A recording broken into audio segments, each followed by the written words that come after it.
Oral receive करने वाले को, चाहे वो लड़का हो या लड़की, मजा आता ही है। और साथ ही साथ कई सारे लड़की लड़कियों की फैंटेसी भी होती है कि वे अपने साथी के अंग को होठों से चूमे, टंग से छुए या फिर टंग से सहलाएं।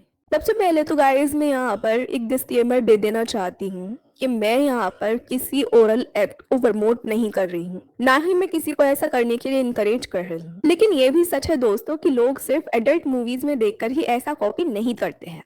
समथिंग लाइक कि आपने मूवीज में कोई फैशन देखा और उसको कॉपी करना शुरू कर दिया।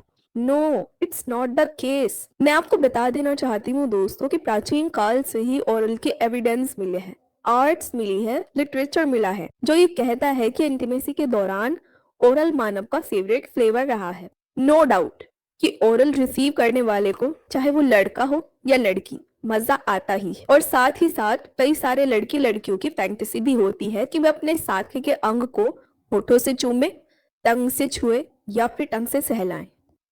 वॉट एवर गाइज, बात दरअसल ये है कि कभी कभी ओरल करना आपको भारी भी पड़ सकता है। अगर आपको या आपके पार्टनर को कोई ऐसा रोग है जो रक्त के माध्यम से फैलता है, या आपकी फीमेल पार्टनर के प्राइवेट पार्ट में कोई फंगल इन्फेक्शन है, वो भी आपको लग सकता है। साथ ही अगर रिसीवर ने अपने प्राइवेट पार्ट की अच्छे से प्रॉपर सफाई नहीं की हुई है, तो ये भी परफॉर्मर की हेल्थ के लिए अच्छा नहीं होता है। सो गाइज, इस वीडियो का मेन मोटिव है कि कब आपको बैरियर मेथड का इस्तेमाल करना चाहिए ओरल के लिए, बैरियर मेथड क्या होता है वो भी मैं आपको बताऊंगी, और कब आप बिना बैरियर के भी ओरल कर सकते हैं।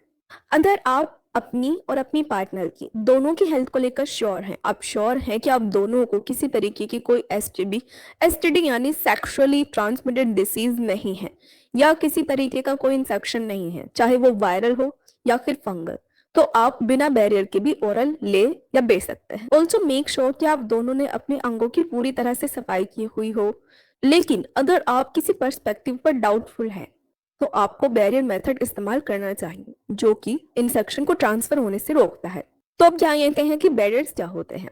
अगर एक लड़का रिसीवर है जिसके प्राइवेट पार्ट को ओरल दिया जा रहा है, तो उसकी प्राइवेट पार्ट पर कंडोम को बैरियर के तौर पर यूज किया जाएगा। और अगर बात फीमेल की हो, तो उसके प्राइवेट पार्ट पर डेंटल डैम का यूज किया जाएगा। अब डेंटल डैम क्या होता है? तो डेंटल डैम कोई इतनी बड़ी बात नहीं है, इसको आप अपने घर पर भी इजीली बना सकता है। सिर्फ एक नॉर्मल से लेटेक्स कंडोम से आपको एक लेटेक्स कंडोम लेना है, उसको आपको दोनों साइड से कट करना है, एंड बीच से कट कर लेना है, फिर वो एक स्क्वायर शेप में आ जाएगा और यही आपका डेंटल डैम बनकर रेडी होगा। इसके बाद आप इसको पेस्ट कर सकते हैं फीमेल के प्राइवेट पार्ट पर एंड ओरल कर सकते हैं। सो गाइस, इस वीडियो में आपने जाना कि डेंटल डैम क्या होता है, बैरियर मेथड क्या होता है, बैरियर मेथड का इस्तेमाल कैसे करना है, डेंटल डैम कैसे बनाना है, तो ये सब आपने इस वीडियो में जाना। अगर ये वीडियो आपको यूजफुल लगी है तो उसको लाइक करो, शेयर करो, कमेंट करो एंड मेरे चैनल को सब्सक्राइब करो, और सब्सक्राइब का बटन नीचे है। मैं सारा वाडिया फिर से मिलूंगी एक नई वीडियो में नई जानकारी के साथ। तब तक के लिए बाय बाय फ्रेंड्स।